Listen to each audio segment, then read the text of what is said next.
ಮಂಗಳೂರು ಬಂಟರಿಯಾನೆ ನಾಡಪುರ ಮಾತೃ ಸಂಘದ ವತಿಯಿಂದ ಬಹಿರಂಗ ಅಧಿವೇಶನ ಏಪ್ರಿಲ್ 12ರಂದು ಬೆಳಿಗ್ಗೆ 9 ಗಂಟೆಗೆ ಮಂಗಳೂರು ಪುರಭವನದಲ್ಲಿ ನಡೆಯಲಿಕ್ಕಿದೆ ಎಂದು ಸಂಘದ ಉಪಾಧ್ಯಕ್ಷ ಪುತ್ತೂರು ತಾಲೂಕು ಬಂಟರ ಸಂಘದ ಅಧ್ಯಕ್ಷ ಹೇಮನಾಥ್ ಶೆಟ್ಟಿ ಕಾವು ಹೇಳಿದರು. ಇವರು ಪತ್ರಿಕಾಗೋಷ್ಠಿಯನ್ನು ಉದ್ದೇಶಿಸಿ ಮಾತನಾಡಿ, ಸಮಾರಂಭದಲ್ಲಿ ರಾಜ್ಯ ಹೈಕೋರ್ಟ್ ನ್ಯಾಯಮೂರ್ತಿಗಳಾದ ವಿಶ್ವಜಿತ್ ಶೆಟ್ಟಿ ಸವನೂರು, ರಾಜೇಶ್ ರೈ ಕಳ್ಳಂಗಲ ಮುಖ್ಯ ಅತಿಥಿಗಳಾಗಿ ಪಾಲ್ಗೊಳ್ಳಲಿದ್ದು, ಸಮಾರಂಭದಲ್ಲಿ ಡಾಕ್ಟರ್ ಕೊಡ್ಮ ನಾಗಪ್ಪ ಆಳ್ವ ಮತ್ತು ಕಲ್ಯಾಣಿ ಆಳ್ವ ಅವರ ಸ್ಮರಣಾರ್ಥ ಒಟ್ಟು 7 ಕ್ಷೇತ್ರಗಳ 8 ಮಂದಿ ಸಾಧಕರಿಗೆ ಪ್ರಶಸ್ತಿ ಪ್ರದಾನವನ್ನ ಮಾಡಲಿದ್ದೇವೆ. ಬಂಟರಿಯಾನೆ ನಾಡವರ ಮಾತೃ ಸಂಘದಿಂದ 14 ಮಂದಿ ಸಾಧಕರನ್ನ ಸನ್ಮಾನಿಸಲಿದ್ದೇವೆ. ಕೊಡಿಯಲ್ಗುತ್ತು ಭಾಸ್ಕರ್ ರೈ ಸ್ಮರಣಾರ್ಥ ಕಲೆ ಯಕ್ಷಗಾನ ಕ್ಷೇತ್ರದ ಸಾಧಕ ಪಿ ಕಿಶನ್ ಹೆಗ್ಡೆ ಅವರನ್ನ ಸನ್ಮಾನಿಸಲಾಗುತ್ತದೆ ಎಂದರು. ಇನ್ನು ಪುತ್ತೂರು ಜಾತ್ರೆಯ ಸಂದರ್ಭ ದೇವರು ಕೊಂಬೆಟ್ಟು ಕಟ್ಟೆಗೆ ಸವಾರಿ ಬರುವ ಏಪ್ರಿಲ್ 14ರಂದು ಸಂಜೆ 5:30 ಗಂಟೆಗೆ ಪುತ್ತೂರು ತಾಲೂಕು ಬಂಟರ ಸಂಘದ ವತಿಯಿಂದ ಕೊಂಬೆಟ್ಟು ಬಂಟರಯಾನೆ ಭವನದ ಬಳಿ ಕಟೀಲು ಮೇಳದವರಿಂದ ಶ್ರೀದೇವಿ ಮಹಾತ್ಮೆ ಯಕ್ಷಗಾನ ಬಯಲಾಟ ಆಯೋಜಿಸಲಾಗಿದ್ದು, ತಾಲೂಕಿನ ಬಂಟ ಸಮಾಜದ ಬಂಧುಗಳು ಸೇವಾರ್ಥಿಗಳಾಗಿ ಈ ಸೇವೆಯನ್ನ ನೀಡಲಿಕ್ಕಿದ್ದಾರೆ. ಬೆಂಗಳೂರು ಬಂಟರ ಸಂಘದ ವತಿಯಿಂದ ಸಮಾಜದ ಬಡ ಕುಟುಂಬಗಳ ವಿದ್ಯಾರ್ಥಿಗಳ ಅನುಕೂಲಕ್ಕಾಗಿ ಸಂಕಲ್ಪ ಯೋಜನೆಯ ಮೂಲಕ ಉಚಿತ ವಸತಿ ಸಹಿತ ಪಿಯುಸಿ ಶಿಕ್ಷಣವನ್ನ ಬೆಂಗಳೂರು ಸಂಘದ ಶಿಕ್ಷಣ ಸಂಸ್ಥೆಯಲ್ಲಿ ನೀಡಲಾಗ್ತಾ ಇದ್ದು, ಎಸ್ಎಸ್ಎಲ್ಸಿಯಲ್ಲಿ 70% ಅಧಿಕ ಅಂಕ ಪಡೆದ ವಿದ್ಯಾರ್ಥಿಗಳು ಪ್ರವೇಶ ಪರೀಕ್ಷೆ ಬರೆದು ಈ ಉಚಿತ ಶಿಕ್ಷಣಕ್ಕೆ ಆಯ್ಕೆಯಾಗಲಿಕ್ಕಿದ್ದಾರೆ. ಬಂಟ ಸಮಾಜದ ಅರ್ಹ ವಿದ್ಯಾರ್ಥಿಗಳು ಏಪ್ರಿಲ್ 10ರೊಳಗೆ ಅರ್ಜಿ ಸಲ್ಲಿಸಬೇಕಾಗಿದ್ದು, ಪುತ್ತೂರಿನ ಬಂಟರ ಸಂಘ ಅಥವಾ ರಾಮಕೃಷ್ಣ ಶಿಕ್ಷಣ ಸಂಸ್ಥೆಯಿಂದ ಅರ್ಜಿಯನ್ನ ಪಡೆಯಬಹುದಾಗಿದೆ. ಏಪ್ರಿಲ್ 26ರಂದು ಪರೀಕ್ಷೆಯು ಪುತ್ತೂರು ರಾಮಕೃಷ್ಣ ಶಿಕ್ಷಣ ಸಂಸ್ಥೆಯಲ್ಲಿ ನಡೆಯಲಿಕ್ಕಿದೆ ಎಂದು ತಿಳಿಸಿದರು. ಪತ್ರಿಕಾಗೋಷ್ಠಿಯಲ್ಲಿ ಪುತ್ತೂರು ಬಂಟರ ಸಂಘದ ಪ್ರಮುಖರಾದ ಕುಂಬ್ರಾ ದುರ್ಗಪ್ರಸಾದ್ ರೈ, ಸಾಜಾ ರಾಧಾಕೃಷ್ಣ ಆಳ್ವ, ಶಿವಾನಂದ ರೈ ಮೆಗಿನಗುತ್ತು, ನಿತ್ಯಾನಂದ ಶೆಟ್ಟಿ, ರವಿಪ್ರಸಾದ್ ಶೆಟ್ಟಿ ಉಪಸ್ಥಿತರಿದ್ದರು. ಯಕ್ಷಗಾನ ನಡೀಲಿಕ್ಕಿದೆ.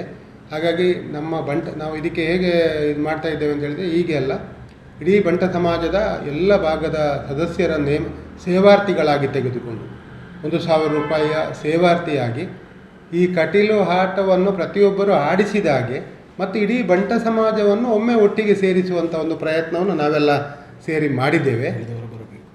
ಹಾಗಾಗಿ ಎಲ್ಲ ಬಂಟ ಸಮಾಜದ ಬಂಧುಗಳು ಇದರಲ್ಲಿ ಬಂದು ಭಾಗವಹಿಸಬೇಕು ಅಂತ ಹೇಳುವ ವಿನಂತಿ ಮತ್ತು ಸೇವಾರ್ಥಿಗಳಾಗಿ ಸೇವೆಯನ್ನು ಕೊಡುವಂಥವರಿಗೆ 1,000 ರೂಪಾಯಿ.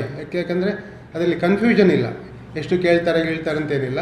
1,000ದಲ್ಲಿ ಅವರಿಗೂ ಈ ಕಟೀಲು ದೇವಿ ಆಟವನ್ನು ಆಡಿಸಿದ ಒಂದು ರೀತಿಯಲ್ಲಿ ಆಗುವ ದೃಷ್ಟಿಯಲ್ಲಿ ಈ ರೀತಿಯನ್ನು ನಾವು ಮಾಡಿದ್ದೇವೆ. ಹಾಗಾಗಿ ಮತ್ತು ದೇವಿಯ ದರ್ಶನ ಆಗ್ತದೆ, ಮತ್ತು ಮಾಲಿಂಗೇಶ್ವರ ದೇವರ ದರ್ಶನ ಆಗ್ತದೆ. ಸಂಜೆಯ ಫಲಹಾರದೊಂದಿಗೆ ರಾತ್ರಿಯ ಊಟದೊಂದಿಗೆ ಯಕ್ಷಗಾನವನ್ನು ಎಲ್ಲರೂ ವೀಕ್ಷಿಸಬೇಕು. ಅದು ಪಬ್ಲಿಕ್ ಸಹ ಬರ್ಬೋದು. ನಾವು ಅದು ಬಂಟರ ಭವನದಲ್ಲಿ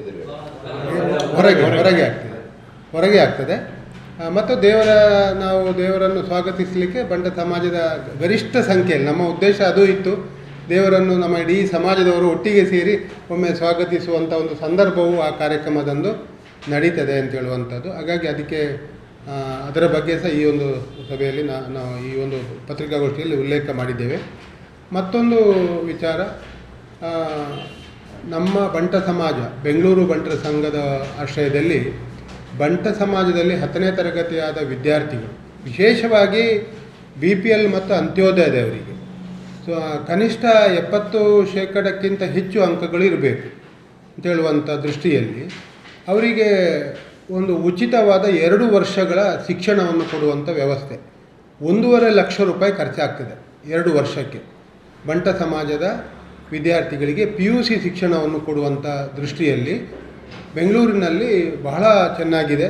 ಒಂದು ಖಾಸಗಿ ಸಂಸ್ಥೆಯ ಅಂದರೆ ಅಷ್ಟು ಒಳ್ಳೆಯ ರೀತಿಯ ಗುಣಮಟ್ಟದ ಶಿಕ್ಷಣ ಮತ್ತು ವ್ಯವಸ್ಥೆಗಳು, ಉಚಿತ ಹಾಸ್ಟೆಲ್, ಉಚಿತವಾದ, ದುಡ್ಡು ಕೊಡಲಿಕ್ಕಿಲ್ಲ, ಖರ್ಚು 1.5 ಲಕ್ಷ ರೂಪಾಯಿ ಆಗ್ತದೆ ಅಂಥೇಳಿ. ಅದಕ್ಕಾಗಿ ಆಯ್ಕೆ ಪ್ರಕ್ರಿಯೆ ನಾವು ಇಡೀ ರಾಜ್ಯದಿಂದ ಆಗ್ತದೆ. ಅದರಲ್ಲಿ ಪುತ್ತೂರಲ್ಲಿ ಸಹ ಪುತ್ತೂರಿಗೆ ಕೇಂದ್ರವಾಗಿದ್ದುಕೊಂಡು ನಮ್ಮ ರಾಮಕೃಷ್ಣ ಪ್ರೌಢಶಾಲೆಯಲ್ಲಿ ಇದೇ ಏಪ್ರಿಲ್ 26ರಂದು ಒಂದು ಪರೀಕ್ಷೆ ನಡೀತದೆ, ಅವರಿಗೆ ಸಾಮಾನ್ಯ ಪರೀಕ್ಷೆ. ಆ ಪರೀಕ್ಷೆಯಲ್ಲಿ ಆಯ್ಕೆಯಾದಂಥ ವಿದ್ಯಾರ್ಥಿಗಳು ಅಲ್ಲಿಗೆ ಆಯ್ಕೆಗೊಳ್ತಾರೆ. ಮತ್ತು ನಂತರ ಅಂದರೆ ಯಾರಿಗೆ ತಲುಪಬೇಕು ಅಂತ ಹೇಳಿದರೆ, ಅದು ಯಾರಿಗೆ ತಲುಪಬೇಕು ಅವರಿಗೆ ತಲುಪಬೇಕು ಅಂತೇಳಿ, ಶ್ರೀಮಂತರಿಗೆ ಬೇಕಾದ ಇದ್ದವರಿಗೆ ಅಲ್ಲ, ಅದು ಬಡತನದಿಂದ ಇದ್ದು ಕಲೀಲಿಕ್ಕೆ ಕಷ್ಟ ಅಂತ ಇರುವಂಥವರಿಗೆ ಈ ಸೌಲಭ್ಯವನ್ನು ಮಾಡಿಕೊಡ್ತಾ ಇದೆ. ಈಗಾಗಲೇ ಭಾಳಷ್ಟು ಸುಮಾರು 200-250 ವಿದ್ಯಾರ್ಥಿಗಳು ಪ್ರತಿ ವರ್ಷ ಅಲ್ಲಿ ದಾಖಲಾಗ್ತಾ ಇದ್ದಾರೆ. ಹಾಗಾಗಿ 10ನೇ ತಾರೀಕಿನ ಒಳಗೆ ಇದಕ್ಕೆ ಫಾರ್ಮೇಟ್ಗಳಿದೆ, ಅದನ್ನು ಈಗಾಗಲೇ ನಮ್ಮ ಎಲ್ಲ ಪ್ರಚಾರ ಪಡಿಸಿದ್ದೇವೆ. ಅಪ್ಲೈ ಮಾಡಬೇಕು ಸಂಘಕ್ಕೆ. ಮತ್ತು 26 ತಾರೀಕಿಗೆ ಪರೀಕ್ಷೆ ನಡೀತದೆ. ಇದನ್ನು ಸಹ ನಮ್ಮ ಬಂಟ ಸಮಾಜದವರೆಲ್ಲರೂ ಇದರ ಸದುಪಯೋಗವನ್ನು ಪಡ್ಕೊಳ್ಬೇಕು. ಮಂಗಳೂರಲ್ಲಿ ಒಂದು ನಿಮಿಷ, ಪುತ್ತೂರಲ್ಲಿ ಕೇಂದ್ರವಾಗಿರುವಂಥ ರಾಮಕೃಷ್ಣ ಪರೀಕ್ಷಾ ಕೇಂದ್ರ, ಇದಕ್ಕೆ ಹತ್ತಿರದ ಕೊಡಗು, ಸುಳ್ಯ, ಕಡಬ ಈ ಭಾಗದವರಿಗೆ ಎಲ್ರಿಗೂ ಇಲ್ಲಿ ಅವಕಾಶ ಇರುವಂಥದ್ದು. ಯಾಕೆಂದರೆ ಅದು ಭಾಳ ಇಂಪಾರ್ಟೆಂಟ್. ಅಂದರೆ ಬೇರೆ ಬೇರೆ ಎಲ್ಲ ತಾಲೂಕುಗಳಲ್ಲಿ ಇಲ್ಲ, ಕೊಡಗಿನಲ್ಲಿ ಕೇಂದ್ರ ಇಲ್ಲ. ಎಕ್ಸಾಮ್ ಸೆಂಟರ್ ಇರುವಂಥದ್ದು ಪುತ್ತೂರಲ್ಲಿ, ಅದು ನಮ್ಮ ರಾಮಕೃಷ್ಣ ಪ್ರೌಢಶಾಲೆಯಲ್ಲಿ ಏರ್ಪಾಡನ್ನು ಮಾಡ್ತೇವೆ. ಮಂಗಳೂರಲ್ಲಿದೆ, ಬೈಂದೂರು, ಉಡುಪಿ ಆ ಭಾಗದಲ್ಲೆಲ್ಲ ಇದೆ. ಇಲ್ಲಿ ಇರುವಂಥದ್ದು ಪುತ್ತೂರು ಒಂದು ಸೆಂಟರ್ ಮಾತ್ರ.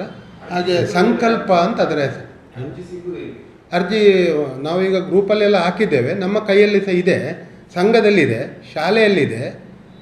ವ್ಯವಸ್ಥೆ ಬೇಕಾದವರಿಗೆ ನಾವು ಸಂಪರ್ಕ ಮಾಡಿದರೆ ನಾವು ಕೊಡ್ತೇವೆ.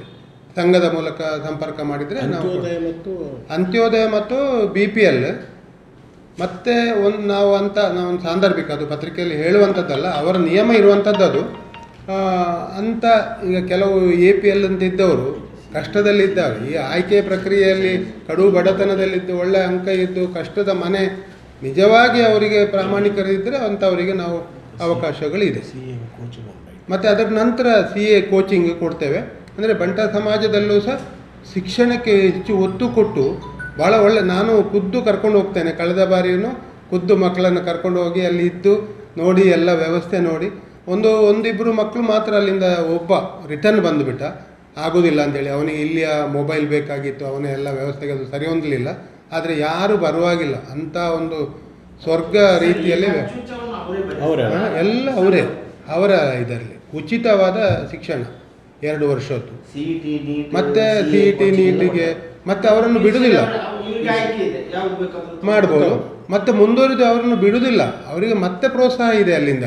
ಆದರೆ ಈಗ ಇರುವ ಸಿಸ್ಟಮೇ PUCಯಲ್ಲಿ, ಆಗ ಮತ್ತೆ ಇಂಜಿನಿಯರಿಂಗ್, ಡಾಕ್ಟ್ರಿಗೆ ಮತ್ತೆ ಏನೇನೋ ಆಗ್ತಾರೆ, ಮತ್ತು ಅವರ ಗ್ರಿಪ್ ಸಿಗ್ತದೆ ಅವರಿಗೆ. ಆದರೆ ಅದಕ್ಕೂ ಸಪೋರ್ಟ್ ಮಾಡ್ತದೆ ಅಲ್ಲಿ ಬೆಂಗಳೂರಲ್ಲಿ. ದೊಡ್ಡ ಒಂದು ಕೆಲಸ ಬೆಂಗಳೂರು ಬಂಟರ ಸಂಘ. ಅದು ನಮ್ಮ ಬಂಟರ ಸಂಘದ ವತಿಯಿಂದಲೇ ಬೆಂಗಳೂರಿನ ನಡೆಯುವಂಥದ್ದು ಸ್ಕೂಲ್. ಸಂಕಲ್ಪ ಅಂತ ಯೋಜನೆ, ಸಂಕಲ್ಪ ಅಂತೇಳಿ ಯೋಜನೆ ಬೆಂಗಳೂರು ಬಂಟ ಸಂಘನೇ ನಡೆಸುವಂಥದ್ದು. ಅದರ ಅಧ್ಯಕ್ಷರೇ ಇದರ ಎಲ್ಲ ಜವಾಬ್ದಾರಿ. ಮತ್ತು ಅದಕ್ಕೆ ಬೇರೆ ಬೇರೆ ಸಮಿತಿಗಳನ್ನು ಮಾಡಿಕೊಂಡಿದ್ದಾರೆ. ನಾವು ಗರಿಷ್ಠ ಅಂಕ ಪಡೆದಂಥ ಈ ಇದರಲ್ಲಿ ಕಳಿಸಿದಂಥ ಒಂದು ವಿದ್ಯಾರ್ಥಿನಿಗೆ ನಾವು ಇಲ್ಲಿ ಚಿನ್ನದ ಪದಕ ಕೊಟ್ಟು ನಾವು ಗೌರವಿಸಿದ್ದೇವೆ. ನಮ್ಮ ವರ್ಷದ ಸಾಧಕರಲ್ಲಿ ಅಲ್ಲಿಯ ವಿದ್ಯಾರ್ಥಿನಿ ಹೈಯೆಸ್ಟ್ PUCಯಲ್ಲಿ ಅಂಕ ತೆಗೆದಂಥ ವಿದ್ಯಾರ್ಥಿನಿ ಧನ್ಯಶ್ರೀ. 240 ಮಕ್ಕಳು. ಮತ್ತು ಒಂದು ವೇಳೆ ಯಾವುದೇ ಒಂದು ವಿದ್ಯಾರ್ಥಿ ಒಮ್ಮೆ ಆಯ್ಕೆಗೊಂಡು ಮತ್ತೆ ಅಲ್ಲಿಂದ ಬರುವುದಿಲ್ಲದ್ರೆ 1.5 ಲಕ್ಷ ಕಟ್ಟಬೇಕು ಅವರು. ಹಾಗಾಗಿ ಸುಮ್ಮನೆ ಹೋಗ್ಲಿಕ್ಕೆ ಆಗೋದಿಲ್ಲ, ಅವರನ್ನು ಬಿಡುವುದಿಲ್ಲ ಮತ್ತೆ.